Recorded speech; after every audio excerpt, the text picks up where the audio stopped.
Magandang araw po sa inyo guys. Ang isi-share ko naman sa inyo ngayon, yung 2-pump motor alternate function with impulse relay for rice field water irrigation.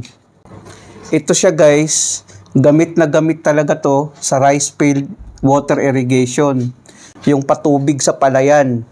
2019, nakita ko ang diagram na ito sa probinsya, na yung sa patubig nila, ito ang ginamit nila. Bali, 2 pump motor, alternate function siya, no? I-setting nila yung timer nila sa 1 oras. After ng 1 oras, mamamatay ang M1, gagana naman ang M2. After naman ng 1 oras, mamamatay ang M2, gagana naman ang M1. Bali, salit-salitan sila guys, no? Yun ang function nito guys. Ito ay ginamit nila sa patubig sa palayan.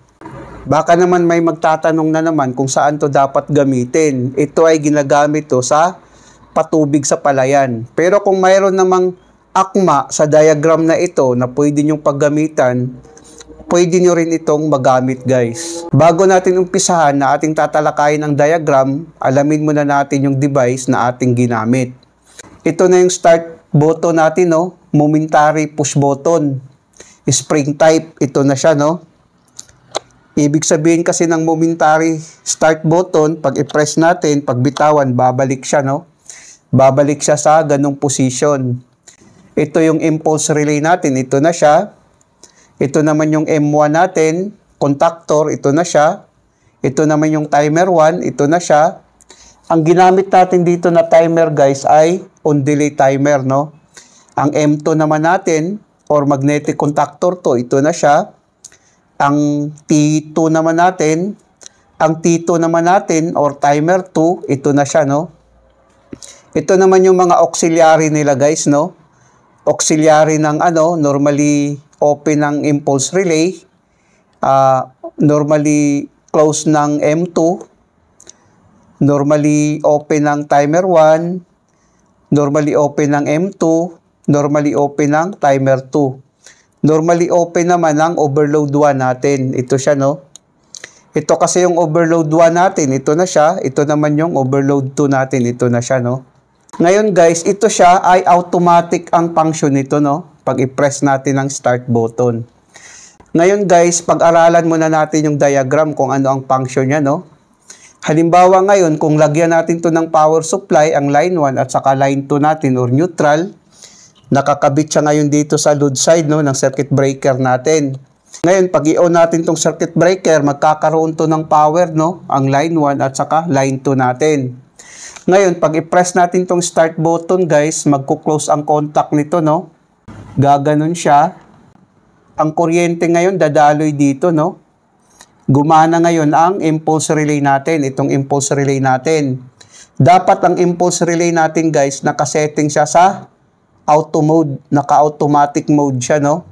Ngayon, gumana ngayon ang impulse relay natin dahil mayroon siyang kuryente, no? Magko-close naman ang contact nitong impulse relay natin, no? Ngayon, pag bitawan natin tong start button, babalik to sa normal position na naka-open. Gaganon siya, guys, no? Gaganon siya. Ngayon, ang kuryente ngayon hanggang dito na lang, no? Mamamatay ngayon itong impulse relay natin. Dahil ang impulse relay natin guys, nakasetting siya sa auto mode, still pa rin na magko-close ito, no? Ang kuryente ngayon dadaloy dito.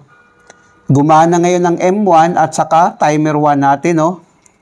Ngayon, kung ang setting natin sa ating on delay timer 1 hour, after 1 hour guys, i-close to ng timer 1 natin, no? Ito kasi yung normally open ng timer 1. Ang kuryente ngayon dadaloy din dito, no? Gumana ngayon ang M2 natin. Pagana ng M2 natin, i-close to ng M2. I-open naman ito ng M2 natin, no? So ngayon, mamamatay ngayon ang M1 at saka timer 1 natin. Pagpatay ng timer 1 natin, guys, i-open naman to ng timer 1 natin, no? Ngayon, ang kuryente ngayon, dadaloy dito. Still pa rin gumana ang M2 natin at saka timer 2. Ngayon, ang timer 2 natin, kung nakasetting to sa 1 hour, after 1 hour guys, i-open to ng timer 2 natin, no? Ito, i-open to ng timer 2. Kasi ito yung normally close ng timer 2 natin. Ngayon, ang kuryente ngayon, hanggang dito na lang, no? Mamamatay ngayon ang M2 at saka timer 2. Pagpatay ng M2, guys, i-open to ng M2. I-close naman ito ng M2 natin, no? Ngayon, ang gumana ngayon, ang M1 natin at saka timer 1. Dahil namatay na yung timer 2 natin, guys, i-close niya ito ulit, no? Ang gumana ngayon ang M1 natin at saka timer 1, no? Dahil dito putol na. Hindi na gumana ngayon ang M2 at saka timer 2 natin. Ngayon, guys, kung mag-trip naman ito, itong overload 1 natin, pag trip niyan, guys, mamamatay itong M1 natin, no? At saka timer 1. Pagpatay niyan, guys, automatic ngayon magko-close ito, no? Dahil ito yung normally open ng overload 1 natin. Ito siya, no? Dito, magko-close tong contact na ito. Ang kuryente ngayon, dadaloy dito, no? Gumana ngayon ang M2 at saka timer 2 natin. Pag mag-trip siya, guys, no? Gaganon siya automatic ngayon. Gagana ang M2 natin at saka timer 2 kung mag-trip siya. Ngayon, pag i-reset natin tong trip naman, siyempre, pag-open ang contact niyan, mamamatay ang M2 at saka timer 2. Ngayon, magko-close naman ito, no? Ito naman ngayon ang gumana, no? Pag gumana naman ito, halimbawa, gumana ito, no? Gumana ito. Nag-open ngayon ang contact nito, no? Dahil gumana siya. Pag mag-trip ito, guys, halimbawa, nag-trip ito, automatic ngayon, gagana ang M1 natin at saka timer 1, no? Magko-close kasi yan pag mag-trip dito. So ngayon, automatic gagana ang pump 1 natin or magnetic 1. Ganun siya, guys, no? Kung saan magti-trip dito, gagana ang M1 kung nag-trip dito. Kung mag-trip naman dito, gagana ang M2. Ganun ang function niya, guys, no? Pag i-press natin to ulit, magko-close ang contact nito, no? Pag close ng contact niyan, magti-trip naman itong impulse relay natin, no? Mag-open ang contact nito. Gaganon siya, no? Ang kuryente ngayon hanggang dito na lang. Mamamatay ngayon itong M1 natin at saka timer 1, no? Pag bitawan natin to, guys, babalik to sa normal position na naka-open. Nag-open siya na ganon, no? Ngayon, ang kuryente hanggang dito na lang, no? Ganon ang function niya, guys. Bali, salit-salitan sila, no? Na umandar. Pagkatapos ng M1, gagana naman ang M2. Pagkatapos ng M2, gagana naman ang M1. Depende sa setting ng ating on-delay timer. Kasi itong timer natin, mayroon siyang seconds, minutes, at saka hours. Depende na yan kung ilang minutes or hours ang gusto nyo, kung kailan sila magsalitan. Ang result ng diagram na ito na yung wiring niya, no? Kung makikita natin. Dito ko kinuha sa diagram na ito. Ngayon, itry natin na ating pagganahin. Kung tama ba ang diagram na ito. Itry natin. Ating i-on ngayon ito, no? I-on natin kung magsalitan ba sila. Ngayon, guys, i-press natin, no? Ang start. Ayan, gumana siya. After 5 seconds, dahil demonstration lang naman, guys, ginawa kong 5 seconds lang, no? Ayan, gumana naman ng M1. Gumana naman ng M2 natin, no? Gumana naman ng M1. Gumana naman ng M2 natin, no? Pagpatayin natin dito, guys, mamamatay siya, no? Ayan.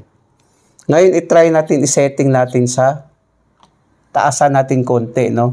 Try natin. Try natin, no? Ayan, gumana siya. Ang M1 natin. Gumana naman ang M2 natin, no? Yun kasi ang function niya, guys. Automatic kasi siya. Magsalitan sila, no? Silang dalawa. Ganun sila, no? Ayan, gumana naman ang M2 natin.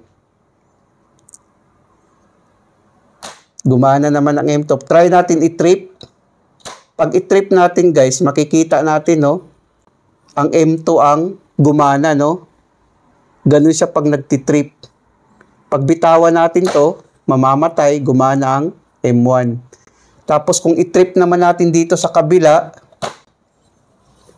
halimbawa ngayon, kung i-trip natin to, ngayon gumana ang M1, no? Dahil tinrip natin ang M2. Ganun siya guys, no? Kahit saan dito. Ngayon try natin i-off. Ilagay lang natin sa 5 seconds, no? Kasi masyadong mahaba. Kasi demonstration lang naman ito para makita ng mga baguhan. Ito kasi yung start button natin, ang ginamit natin, hindi tayo gumamit ng off button or stop button. Ang ginamit natin dito na button ay single push button lang. Try natin ulit. Ayan, gumana siya. Magsasalit-salitan sila guys, no? Kung makikita natin. Yan. Ganun ang function niya guys. Salit-salitan silang dalawa.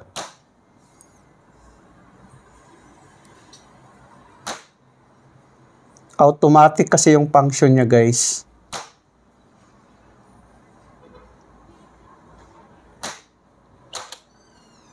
Sana guys nakapagbigay ito ng konting kaalaman sa mga baguhan.